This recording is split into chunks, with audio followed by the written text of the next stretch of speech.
திருமயிலாடுதுறை அம்பிகை மயிலாக வந்து பூசனை செய்த இடம் என்பதனால மயிலாடுதுறை.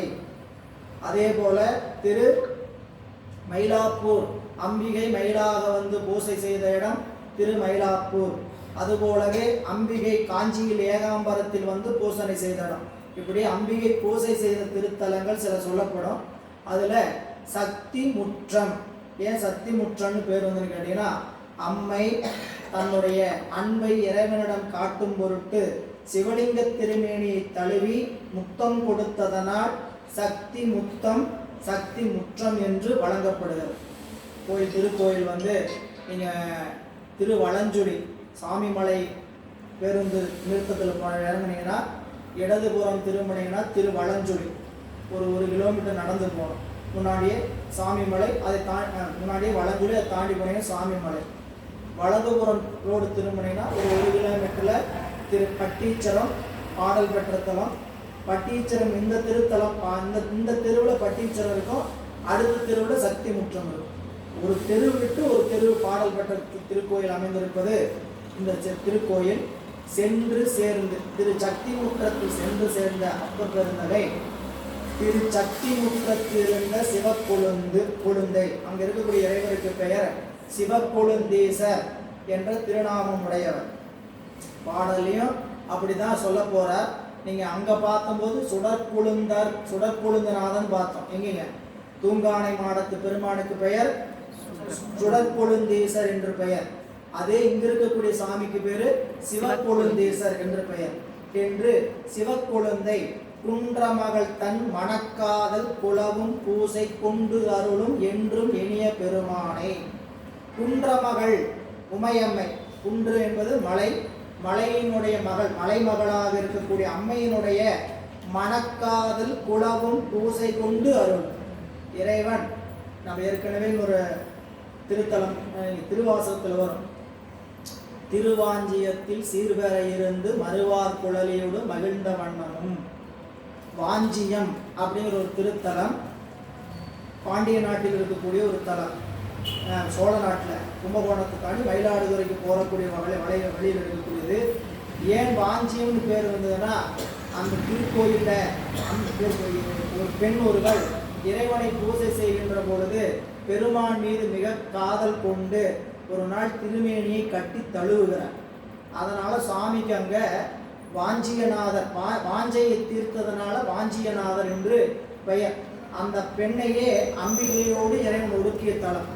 அந்த பெண்ணை அம்பாளோட ஒரு பாகமாக ஒடுக்கி அந்த பெண்ணுக்கு அங்கே வாழவந்த நாயகி, அம்பாளுக்கு அங்கே பேரு வாழவந்த நாயகி. ஏன் இந்த பெண்ணினுடைய ஆசையை தீர்த்து இறைவன் அம்பிகையோடு அணைத்ததனால் வாழவந்த நாயகி என்று அந்த திருநாமம் சாற்றப்படும். இங்கே குன்றமகள் தன் மணக்காதல் குலவு பூசை கொண்டு அருளும் என்றும் இனிய பெருமானை இறைஞ்சி. அது அப்பர் சாமிகளுடைய வாக்குல நிறைந்து இடம் பெற்றிருக்கக்கூடியது. எனக்கு என்றும் இனியவன், எனக்கென்றும் இனியானை எம்மான் தன்னை அப்படின்னு சொல்லுவார்.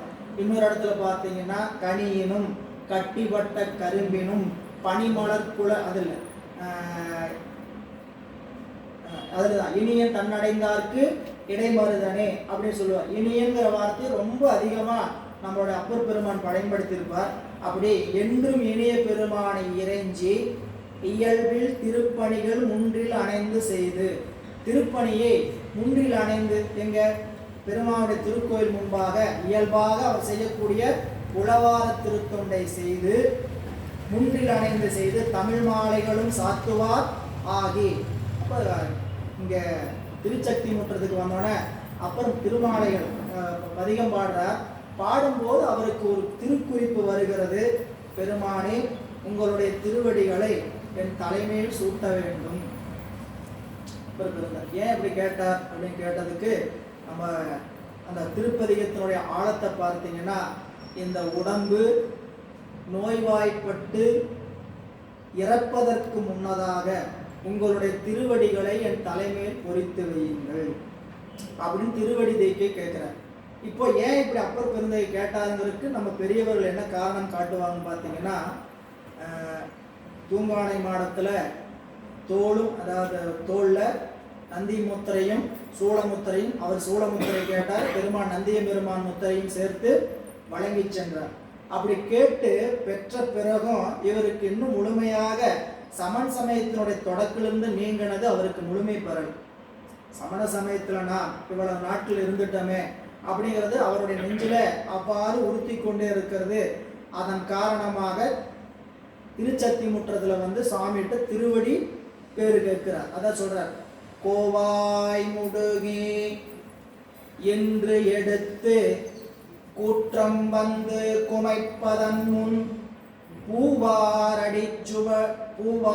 அடிகள் என் தலைமேல் பொறித்து வைப்பாய் என்று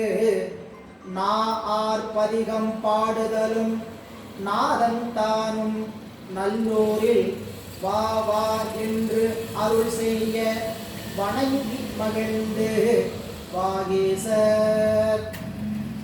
திருப்பதிகத்தோட முதல் தொடக்கங்க கோவாய் முடுகி. கோவாய்னா இந்த வாய், கோட்டுவாய். கோவாய் முடுகி, பேச்சு தடுமாற்றம் வருகின்ற காலம். வயது முதிர்ந்தால் அப்படியே ஒவ்வொன்றாக எப்படி நம்ம தொடங்கணுமோ தொடங்கின இடத்துக்கே மீண்டும் திரும்புவோம். தொடங்கிய போது குப்புறப்படுத்திருந்த நிலைமை மாறி நீர் என்ன பண்ணுவாங்க, கமிழ்ந்து படுப்போம். மல்லாக்கப்படுத்திருந்தது பார்த்து மாறி குழந்தை என்னாங்க, குப்புறப்படுத்தும். குப்புறப்படுத்துறது மாதிரி தவழும். தவழ்ந்ததுக்கு அப்புறம் நடக்கும். நடை மெல்ல நடை, தளிர் நடை. தளிர் நடை மாறி வழக்கமான இயல்பான நடை. அப்படியே என்னன்னு கேட்டீங்கன்னா வயது முதிர்ந்தால் தளர் நடையாகி மீண்டும் தவழ்ந்து பிறகு குப்புற கவுந்த மாதிரி படுத்து மல்லாகப்படுத்து திரும்ப முடியாம வாயில பேச்சு என்பது பேசுவதற்குள்ள நினைப்போம், பேச்சு வராது. இது ரொம்ப கொடுமையான நிலை. என்னன்னு நினைச்சீங்கன்னா, குழந்தையா இருக்கும்போது பேச்சு வரல, உள்ள பேச்சு என்னென்ன பேசணும்னு ஆசையெல்லாம் உள்ளுக்குள்ள இருக்காது. பேச்சு வர ஆரம்பிச்சதுக்கு அப்புறம் தான் பேச்சு வரும். இப்போ வாழ்க்கையில எல்லா வகையான இன்பங்கள் துன்பங்களை எல்லாத்தையும் அனுபவிச்சு கிடக்கக்கூடிய நிலை. எதையாவது சொல்லணும்னு நினைச்சா நம்மளால அந்த பேச்சு வராது.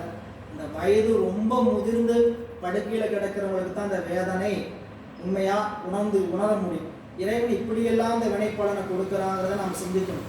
ஏன்னு கேட்டீங்கன்னா, உடம்பு இருக்கிற காலத்திலேயே இறைவனை வழிபாடு செய்ய முடியாத போது, உடம்பு துணை செய்யாத போது நம்மளால வழிபாட்டை எப்படி செய்ய முடியும்? இப்ப நல்லா இருக்குதுன்னு நாம் நினைக்கிறோம். இப்ப என்ன பண்றோம், உட்காந்து எந்திரி சொன்னா எந்திரிக்குது, கையை ஊனியாது காலை ஊனியாது நீட்டியாவது எதையாவது ஒன்று பண்ணி பணி செய்கிறோம். இதே பூசனை செய்வதற்கு இந்த உடம்பும் ஒத்துழைக்கவில்லை. இப்போ உட்காந்தா உடம்பாவது ஒத்துழைக்கும், மனசுதான் என்ன பண்ணுங்க, சும்மா இருக்க மாட்டாம அங்கே இங்கேயும் போயிட்டு வரும். உடம்பு துணை செய்யும். உடம்பும் துணை செய்யாம போச்சுன்னு வச்சுங்க, இந்த உடல்நிலை சரியில்லாத இருக்கிற காலத்துல எல்லாம் பூசனை செய்யும் போது பார்த்து தெரிஞ்சிருப்பீங்க. போதும் பூசனைங்கிறத அறிவு சொல்லும். எடுத்து டப்புன்னு பூசனை பண்ணிட்டு என்ன பண்ணலாம், மூடி வைக்கலான்னு தான் தோணும். இப்பயே ஒரு நாள் 2 நாள் உடல்நிலை சரியில்லாத போதே இந்த உடம்புக்கு நாம் சொல்றது சரி கொள்ள வரலைன்னா, உடம்பே சரியில்லாம உடம்பு சரியில்லைன்னுங்க வயோதிகம் வந்துருச்சுன்னா நம்மனால நாம் நினைச்ச மாதிரி பூசனை செய்ய முடியும். இருக்கிற காலத்திலேயே இப்ப செய்யணும்னு ஆசைப்படும். நல்ல வயது இருக்கிற காலத்திலேயே எப்படியாவது பூசனை செய்தவனும் கணந்தோறும் அப்படின்னு நினைந்து பூசனையை செய்யும்.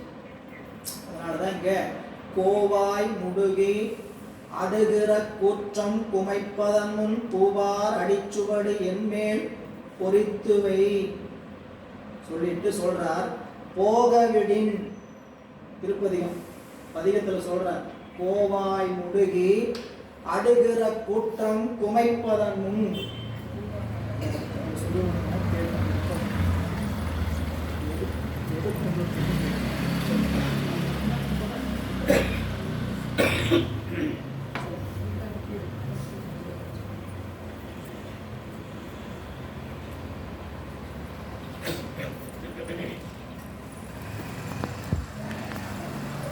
அந்த திருப்பதிகத்தில் முதல் பாடலுடைய முதல் சொல்லுதான் இடம்